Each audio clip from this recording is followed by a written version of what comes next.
Hi guys. So lately I've been thinking about why people become atheists.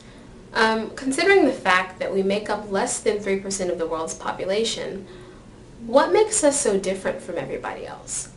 So I gave it a little thought and I came up with 6 different factors that might contribute to us arriving at the conclusion that there is no God. The first I'll mention is trauma.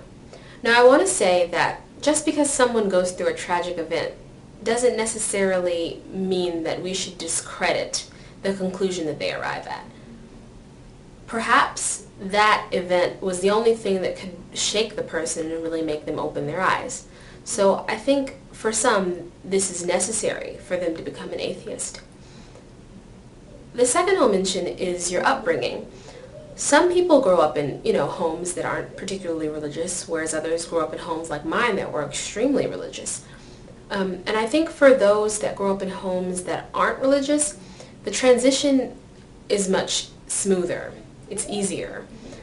And I noticed that a lot of those people become atheists a lot earlier, like in childhood. But for people like myself, who grew up in very religious homes, it's much more difficult because we're so indoctrinated. I've also considered intelligence.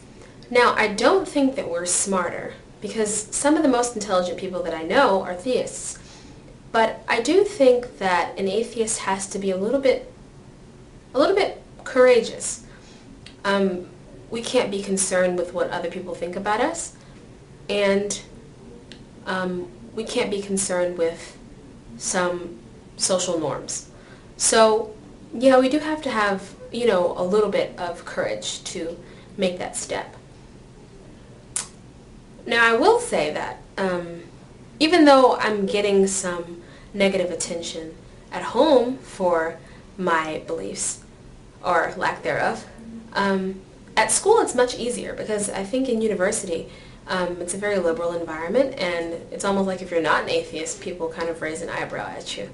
So at school it's been much easier. Now, another factor, some people come to the conclusion that there is no God based on observation, of their surroundings.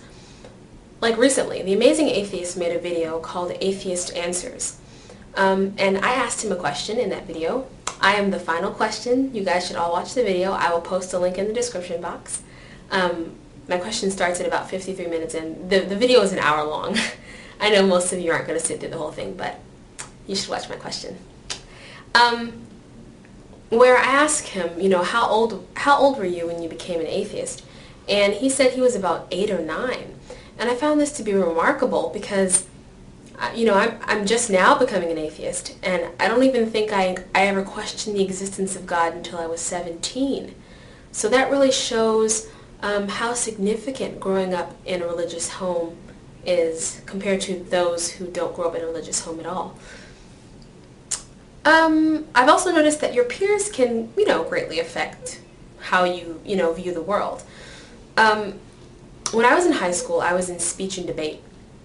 And a number of the students who were in there, were atheists. And I think that was my first time I was ever exposed to people who didn't share the same beliefs that I had. So I think for me, that situation was very necessary for my deconversion. And also, a great user, the beautiful and lovely Blissful Melancholy, made a video response where she was talking about, actually not a video response, I'm sorry. She made her own video. I think it's called The Atheist Coming Out Story, where she talks about how she didn't grow up in a house that was particularly religious, but when she went to school, she went to a very liberal private high school or something like this, and most of her friends were atheist, and so that's kind of how she kind of made that, transition. And you guys should all subscribe to her. She's great. I'll post her page in the description box. Now, the final, and I think most important for myself, is just exposure, kind of like I was saying before.